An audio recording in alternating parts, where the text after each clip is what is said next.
ഭൗതികവും അക്രമാസക്തവുമായിട്ടുള്ള ഒരു ഒരു ഒരു വിമോചന പ്രസ്ഥാനത്തിന് ഒരിക്കലും ബൈബിൾ കൂട്ടു നിൽക്കുന്നില്ല. എങ്കിലും നാം മനസ്സിലാക്കണം, ഒരു ദീർഘമായ യാത്രയാണ് മനുഷ്യൻ സ്വാതന്ത്ര്യത്തിലേക്ക്. അപ്പോൾ ജനാധിപത്യ രാജ്യത്തിൻ്റെ കാലഘട്ടം കഴിഞ്ഞാൽ ഇന്ന് നമ്മളെ ഭയപ്പെടുത്തുന്ന സാഹചര്യം ലോകത്തിലെ ഏറ്റവും വലിയ അടിമത്തോടെ ഭീകരതയാണ്. ഭയം ഇങ്ങനെ മനുഷ്യനെ വണ്ഡമാനമായിട്ട് ബാധിക്കത്തക്ക രീതിയിൽ ചില പ്രസ്ഥാനങ്ങളെ ഭയപ്പെടുത്തി കാര്യങ്ങൾ നേടുന്ന രീതിയിലേക്ക് നാം ഇന്ന് കണ്ടുകൊണ്ടിരിക്കുന്ന കാര്യമല്ലേ.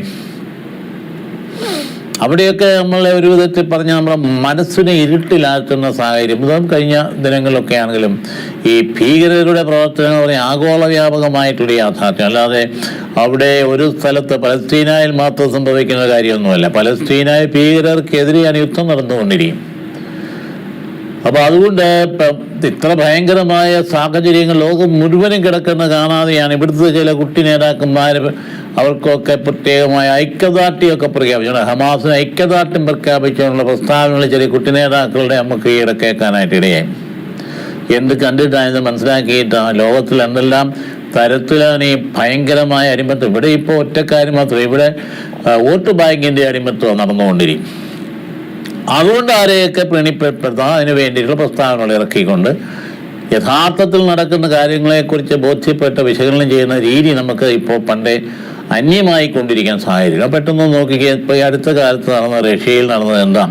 വാസ്തവത്തിൽ അവിടെ ആ റഷ്യയുടെ പള്ളികളിലും സിനഗോഗുകളിലും ഭീകരാക്രമണം നടത്തി. മോസ്കോയിലാണ്, രാജസ്ഥാനിൽ എന്ന് പറഞ്ഞ സ്ഥലത്ത് വെച്ച് തന്നെയാണ് ഭയങ്കരമായ രീതിയിൽ ഭീകരാക്രമണം നടത്തിയിട്ട് എവിടെ ഉണ്ടായിരുന്ന ഒരു വികാരി ഉൾപ്പെടെ ആ വികാരിച്ചനെ വാസ്തവത്തിൽ വെടിവെച്ച് കൊന്ന് താഴെ ഇട്ടിട്ട് പിന്നെ തന്നെ പുറത്ത് കയറിയിരുന്ന് കഴുത്ത് അറുത്ത് തല പൊക്കിപ്പിടിച്ച് രക്തം വമിപ്പിക്കുന്ന കണ്ട് സന്തോഷിക്കുന്ന ഒരവസ്ഥ പൈശാചികമാണ്.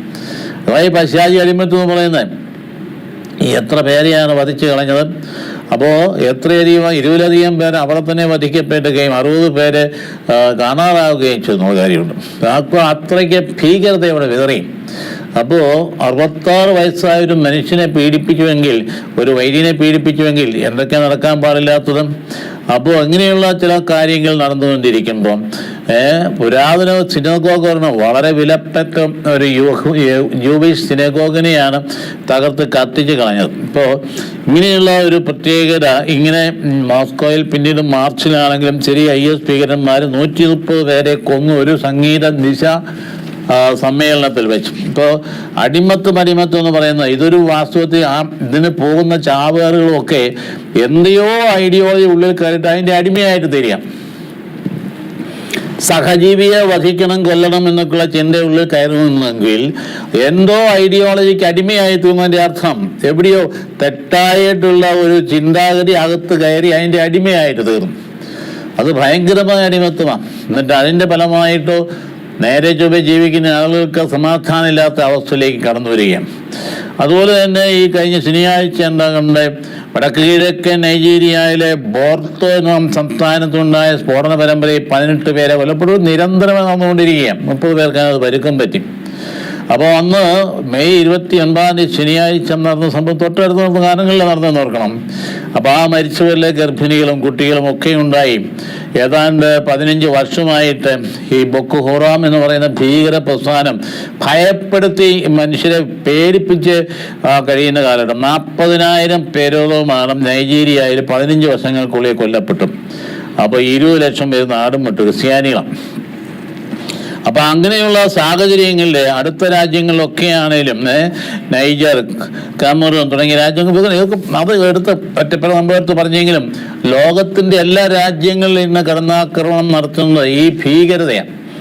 അതിൻ്റെ അടിമയായിട്ട് തീരുന്ന, അതിന് ഉപകരണമായിട്ട് തീരുന്ന ആളുകൾ ചാവേറുകളായിട്ട് മാറുകയും ഒപ്പം തന്നെ അതിൻ്റെ ഫലം അനുഭവിക്കുന്ന മനുഷ്യരെ മുഴുവൻ ദുഃഖിതരായിട്ട് ഇരകളായിട്ട് തീരുകയും ചെയ്യുന്ന സാഹചര്യം. അപ്പം അതുകൊണ്ട് ഇങ്ങനെയുള്ള അടിമത്വങ്ങൾ ഇന്ന് നിലനിൽക്കുന്നുവെങ്കിൽ അതിൽ നിന്നൊക്കെ സ്വാതന്ത്ര്യം പ്രാപിക്കാനുള്ള മാനുഷികമായിട്ടുള്ള നിലപാടുകളൊക്കെ അപ്പുറത്തേക്ക് ദൈവികമായ ആഭിമുഖ്യത്തോടെ അതിനെ സമീപിക്കുക എന്നുള്ള ഏറ്റവും പ്രധാനപ്പെട്ട ഒരു കാര്യം. അതായത് ദൈവത്തിൽ, നന്മയിൽ ദൈവം മനുഷ്യനെ സൃഷ്ടിച്ചിരിക്കും പരസ്പരം സ്നേഹിക്കാനെന്നുള്ള ആ വലിയ ദൗത്യം ഉൾക്കൊണ്ടുകൊണ്ട് ആന്തരികമായിട്ടുള്ള ആത്മശക്തി പ്രാപിക്കത്തക്ക രീതിയിൽ മനുഷ്യനൊന്നും ചെയ്യുകയാണെങ്കിൽ നന്മ വിളംബരം ചെയ്യപ്പെടും. ഇപ്പോൾ വാർത്തയായിട്ട് തീരുന്ന മുഴുവൻ തിന്മയാണല്ലോ. ഭീകരതയാണ് വാർത്തയായത്. അതേസമയത്ത് അതിനേക്കാൾ ഒരു 5% ഭീകരതയെങ്കിൽ ഇവിടെ 95% നന്മയുള്ള നല്ല മനുഷ്യര് അവർ നിസ്സംഗരായി ഒരു വാർത്തയില്ലാതെ കഴിഞ്ഞുകൂടുന്നു എന്നുള്ളതാണ് യാഥാർത്ഥ്യം. അപ്പം അതുകൊണ്ട് ഇവിടെയൊക്കെ നല്ല നേതൃത്വങ്ങൾ ഉണ്ടെങ്കിൽ മാത്രമേ ശരിയായ രീതിയിലുള്ള ബോധനം നൽകുന്ന മനുഷ്യനെ സ്വാതന്ത്ര്യത്തിലേക്ക് കൊണ്ടുപോകാൻ പറ്റുകയുള്ളൂ. അപ്പം അതുകൊണ്ട് പുറപ്പാട് സംഭവം എന്ന് പറയുന്നതിൻ്റെ പശ്ചാത്തലം ഞാൻ എടുത്തു പറഞ്ഞത് ഇന്നത്തെ സാഹചര്യത്തിലേക്ക് അത് അപ്ലൈ ചെയ്യാൻ വേണ്ടി കൂടിയാണ്.